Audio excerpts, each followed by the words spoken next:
Hi, Linn. Hello, Albert. How are you?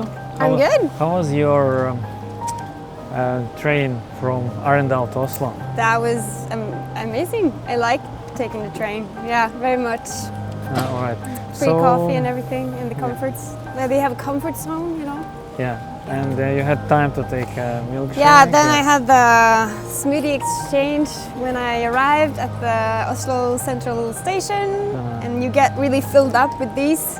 So it's really good to eat on the go, you know. Yes. It's perfect for me. So now we can go. Okay. Since 2007, I've been operating as a freelance journalist, writing articles in magazines here in Oslo.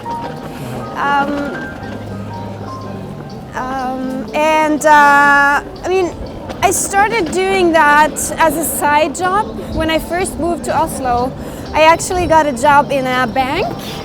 We're just approaching that bank now, actually. Okay. It's Sparebanken? Yeah. Yes.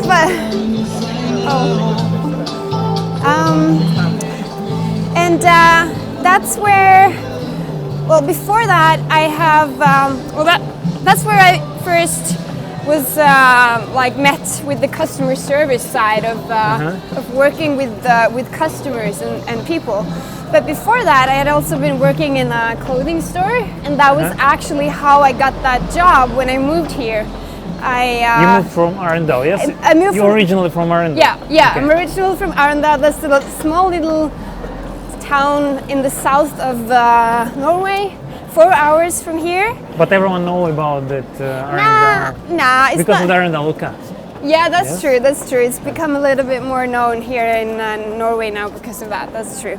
So, after graduating from my first bachelor's degree in Norwegian language and literature, like I have a literature background, I moved in here just, you know, to see if I could get a job somewhere. So I just went in with the bus and had lots of resumes with me and was gonna hand them out to originally clothing stores because I had been had a part-time job at the clothing store in Arendal, and then I ran into my former manager there, and she was working in the bank, and she was saying, "You can come and work here," and I was like, "Yeah, I don't have any finance degree or anything like that," and she was like, "No, that's you've been working at the cashiers in the store. That's the same, you know, money in, money out." You worked with the money, and now you can work with the money.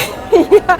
So she actually got me that job as a summer job first in the bank, and then it expanded over to a bit long-term actually contract eventually.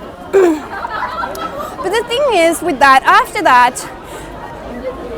a lot of things happened, but I met accidentally the editor of the sports magazine while we were doing this dancing class together, and that was when in 2007 was when I was first published in that magazine. But still, and then after that I started doing a journalism degree, and I wanted to become a journalist. But I figured out that what I lacked as a journalist was actually the customer service side, because I've always actually loved really the marketing and sales part, and you don't have that much as a journalist, and you're more kind of aggressive and just want to have the answers, and that's not really me. I mean, I want to make sure that I understand the customer's needs, because when the people came into the bank back in the days, they wanted to actually just pay their bills, and then it was my job to kind of suggest additional products from the bank to them, to give them advice. Maybe you want to put out some money on this trust fund, maybe you want to do this and that, maybe you want to, and I like that part. So I'm doing the same now, for instance. Talking to people with the customer care, so it was like the beginning of... Yeah, that was the beginning. And then, so I did journalism for a long time, and then I kind of felt that it was a little bit too speedy. I didn't get enough time with writing the content.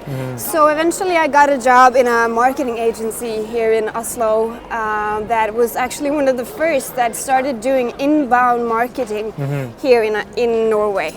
So I learned a lot from working there, but then it was some rough times at that company, and last year it happened that I actually lost my job at that agency. Everything comes from with the fails. Yeah, exactly. Yeah, but everything comes for a reason also, I think. Because I think actually at that point, I was ready to actually launch my own thing. I just didn't know it at the time. So that's the original reason why I ended up moving back to Arendal last year.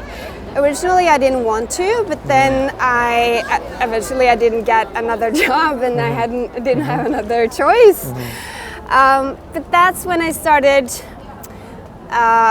my company, or actually I had started it 2 years before, but I hadn't had it in action yet. But I took a lot of what I learned from that company here in Oslo, and I made it my own, because we were doing it a little bit different. Inbound marketing, as we're doing in TextMe, which is what the company that I've started, we're doing it without HubSpot. And for the inbound marketing professionals. Do you use Salesforce or HubSpot? It's like CRM? Yeah, HubSpot is CRM, but it's also a blogging platform that is very good actually for inbound marketing, because you get lots of statistics and stuff, but it costs a lot of money. But I think it's free at the beginning, yes? No, that's only for the CRM system. All right. But if you want to have the blogging system where you get all of that, the tools that they're using here in most of the inbound marketing companies here in Oslo, then it costs 200,000-300,000 to buy that portal, actually, in Norwegian kroner. And I see that it's not the portal that it's important, it's actually the content that you produce. So no matter what type of portal you're using, it's always going to be good content that is going to win in the long run. So I really understood that while I was working there. And I thought, okay, why don't we just cut that cost? A lot of small companies in Norway have their web page run through WordPress, and you can automate the blog posts in WordPress through MailChimp, and that's also free, and up until 1,500 subscribers. I'm trying to build something entirely new in the inbound marketing business. At least it's new in the Norwegian company network that I've known. Maybe I can help. Can I? Yeah, do you want to help me? Okay, yes. Cool. Thank you. Yeah, You're a gentleman. Thank you. No, but actually, I don't think I've heard about it internationally either. So there is a potential there, but I don't know. We'll see. I feel a little bit crazy though doing this all by myself. I'm not. What do you mean you feel about it? Like, I mean, wanting to start a consultant company doing business blogging. My goal is that we're running a company with 50 or more different clients, you know? And then I can't just be me, you know? There's a limit to what I can operate on my own. Yeah, I can only operate 5 different businesses, but I want us to do 50. So you need to, I need to recruit, scale up. Yeah, scale up. So right now we're at that stage where actually we've been there from the beginning, because I knew I really wanted this to be big. I knew I didn't want to do all of the work myself, although I have a lot of skills in text and writing for blogs. I'm not going to be the one necessarily doing that work. I will sell that work because I know how that works, and I have really a lot of insight in the method that we're using, but I don't have to, you know, excel on that myself. I can find other writers doing that for me or for us, as long as I can sell the product.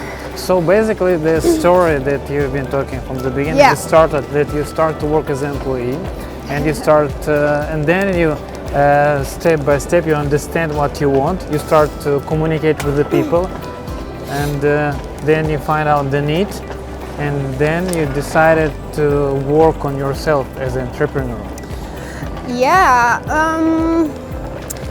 I think when you look back, like when I look back now, I can see that that's how it started. But I didn't know that I was going to start this up last year. Actually, it wasn't like a plan. I just went home. I was unemployed again after losing a job again. So it was the sign, you know? No. But then I just sat down because in 2016, 2 years before, I had actually started this company. So I had the name Text Me, and I had the URL, the textme.no. And at that point, it was just a blog. It was not a web page. It was just a blog with some communication articles. And last summer I sat down and started to write some more about my experience, what I have done. Like I've been working as a SEO text writer in another marketing firm in Oslo. So I started to just write articles about that. And also I started to write 4 good tips on how to be a better writer for your blog. I started to just write a lot of content, and eventually I also started making an ebook for a customer because of this. And then I moved out of my home office and into a cool working space in my hometown, or in Grimstad, where we are now. That's the neighboring town. And there I met a web designer that we are really actually cooperating a lot, because if I am going to produce blog posts for a really crappy web page, it's not really going to work.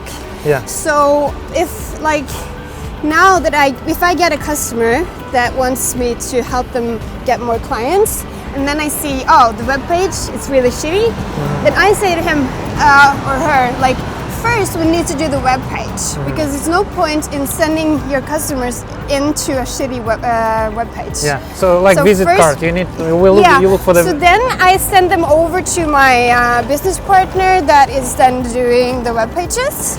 And I met him at the Hub in Grimstad. So we split then the costs and the shares of that. And then after that, once that's done, then we can start to actually do the blogging itself. So and that partnership started when I moved into the co-working space in Grimstad. And I didn't know that he was going to be there, so I just went from a home office till getting more contacts by sitting in a shared office space. So as to clarify this, it's... and then it rolled from there. Yeah, it's to understand people. So when you start the business or start to do something, it's better to start what you have. For example, you start from the home office and then you move to the co-working place. And yeah, because the lower costs that you're having, the more flexible you can be. Yeah, basically. If you have a lot of high costs in the beginning, then you really need to have sales straight away. Whereas I almost had no costs in the beginning, and I could just do this as a hobby in the beginning, and I still don't have really high costs actually, because I always when I have a project, I hire consultants that can help me to do that project. And obviously I'm paying the consultants less than what we're actually charging for the customer in total. So actually to have a mentor, or we say consulting company or mentor, the person. No, but I mean that I don't have any costs either with employees at the moment, because I only charge, I only give them money when we have a project going. All right. So that's also a way of cutting the costs now in the beginning, because I can't afford to have an employee hired by me every month, but I can afford to use them once we have projects going, if you know what I mean. Yeah, I understand that very well. Yeah. And I think you need to be really smart with those kind of things in the beginning, because we're only 1 year into this business, so it's really, really just in the beginning. Yeah. Mature state, premature state or something like that. Yeah. But eventually, of course, I want to hire people, and actually we're at that stage now where I'm actually looking for investors to see the potential in this, so that we actually can hire, so that we can have some costs first before the income, because Otherwise, we won't be able to grow at a certain speed. Yeah, then we can discuss your business model maybe somewhere, because it's becoming a bit cold. Yeah, that's a good idea. Probably your energy drink. It's not energy, but it's a bit cold, so we can go inside and let's continue do that. our That's a good idea. Now we come to a nice place. It's a bit warmer, and we continue our conversation with Linn. Hello. And it's actually a second hello, so we. Yeah, that's true. Yeah. So now maybe let's talk about the company that you started. Yeah. And can you tell a bit more? Because it's a startup, as you tell. Yeah, it's definitely a startup. Yeah. I mean, it's very. I'm still on that journey. We're just writing the first pages of our business journey right now, at this moment, actually. So I'm still curious to see where we will be in a year from now, for instance. But I have specific goals that I want to achieve with my business. So now we've been operating for 1 year, and we're doing content for business blogs. Is that we're doing? If you have a company and you want to market yourself through digital marketing, then my advice is for you to open a business blog. But most of the times you wouldn't have the time to actually fill that blog yourself. So then you could contact me and we can have some talks and we can do some strategy, and then I can actually deliver the content for your business blog for you. Mm-hmm. And also what is very important for me to mention is that I will not be visible, like not me or like the company that I'm representing will not be visible for your customers, for instance. So we would write in your name, and I would interview you about your products, and we would figure out a strategy on what we would say, and it would, like, whatever I'm writing or the consultants that I hire would write would not be presented as something that they would write, but something that you would write. So one of the things that we try to do is to withdraw all of the knowledge that you as a company owner has within your company, so that can be used to market your company. So you actually find out different companies, and or they find you, and you feel with the content you try to make a blog for them or vlog. Yeah. And in this way, this is a type of marketing for the companies. Yes. And so this is specifically, it's called inbound marketing, because we're producing content so that the business can market through that. So it's content marketing. But I have learned how to do that in a specific way, where we actually look at what the customer are doing before they buy something online. And what you mostly do is that you go to Google and you type in how to buy a garage, for instance, if you want to buy that for your house. What's the options there? And if then one of the blog posts that we're writing for you as a garage company would come up explaining a little bit about the different details that you're doing, or like what's the specific things that you're really good at, then that would maybe gather that customer's attention, so that they will then find you as a company. So that's like the idea, that people go to Google first when they want to buy something, and then it's important that some of the blog posts or the web pages are showing up in Google when you search for that specific team. And in order to do that, it's a lot of things that you need to take into consideration, but one of the things is that you need to have an active website for Google to rank it high. So if you have a web page that hasn't been updated for 5 or 10 years, Google will not rank it. Whereas if you have a business blog in your web page that will be updated every month, and you will also have traffic from sharing those blog posts to social media like Facebook or LinkedIn or Instagram, then that Google will rank that page automatically higher then. So that's also some of the reason, in addition to keywords that we will then add into the blog post.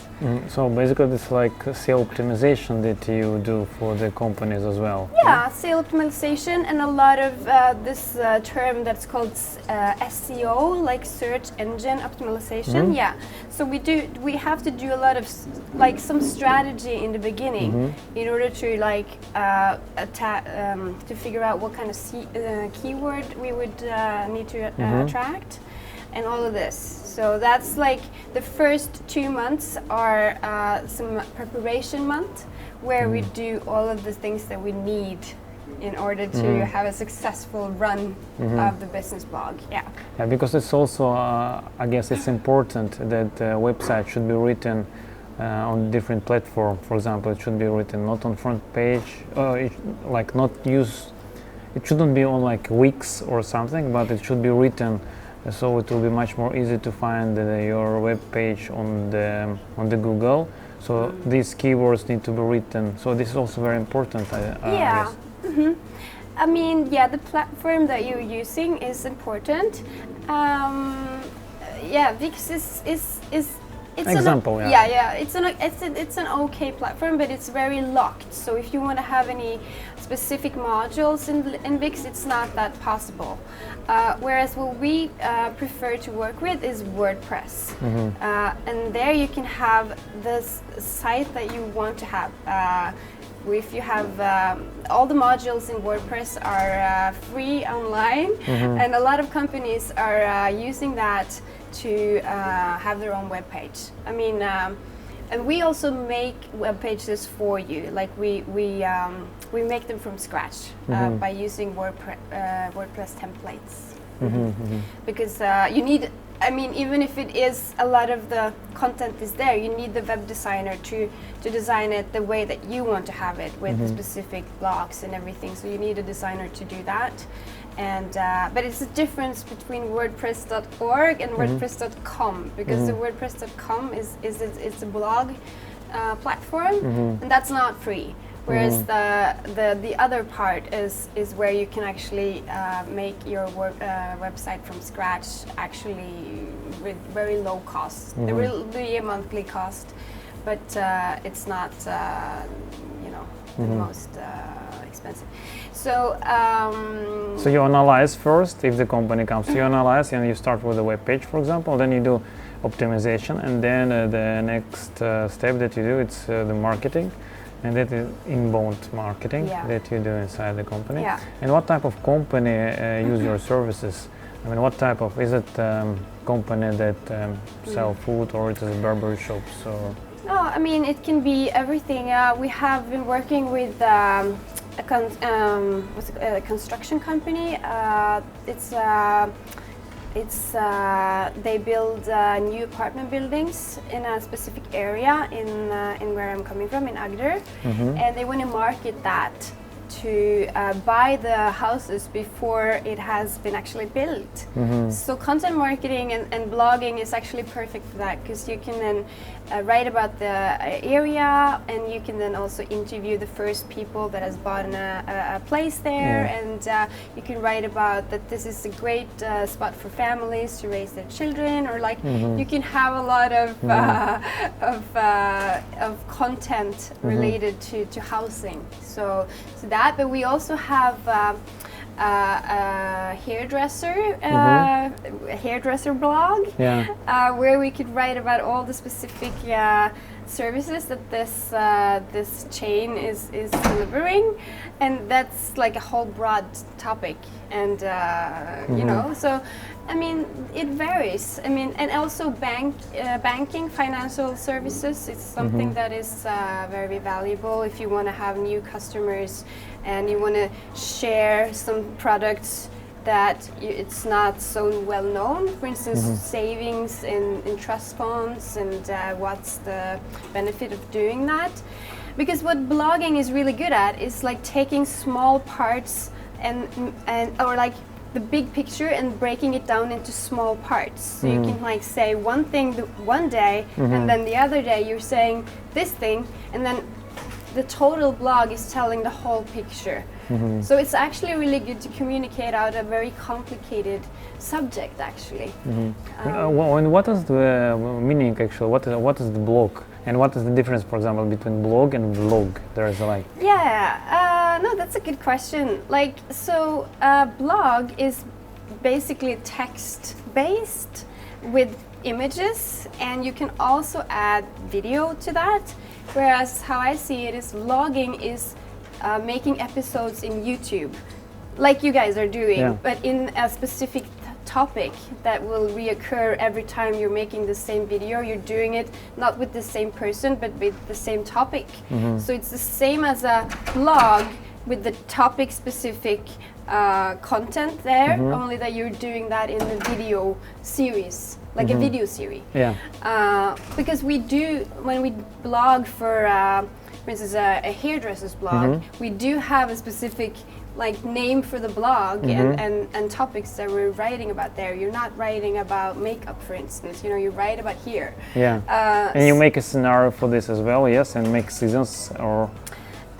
yeah, I mean, so that would be business to customer related blogs where you would write about the different services that you have in this hairdresser salon. For instance, maybe you can write about the different hair extensions that you're offering there, because I know a lot of people actually search for that when they move to a new place, for instance.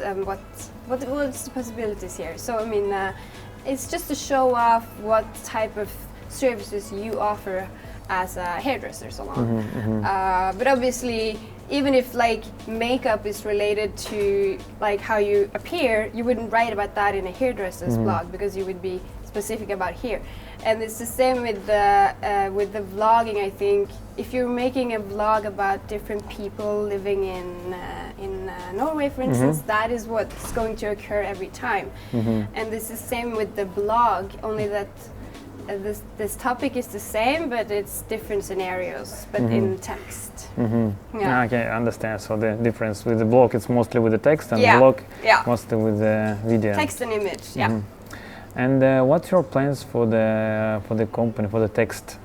What's your plans for what's your future plans for a couple of years? How do you plan to develop, and because it's still startup? It's a startup.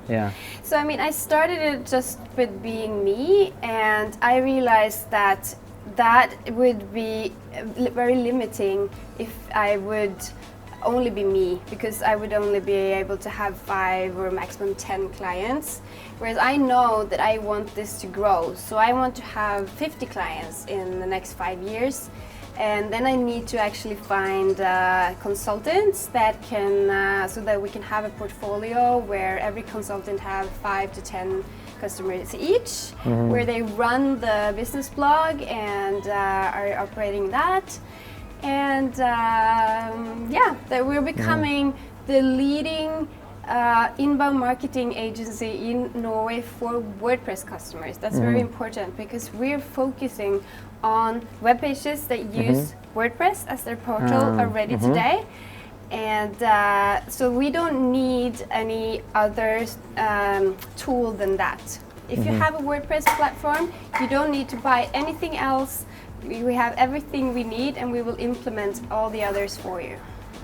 And that is why we're also reaching to a SMB market, like a small or a medium sized business, because that's a lot of these big companies have their website in WordPress. Yeah, that sounds very interesting, and hopefully you'll get a lot of clients. But you already have clients that you're working on. And that was really nice to talk to you today. Very nice to talk to you too. And I will leave all the information down about Linn, about her company, and if your company in Norway, and not only in Norway, that would be great if you can get in contact, and if you need to make inbound marketing, free to get in contact with Linn. Yeah. Thank you. Thank you.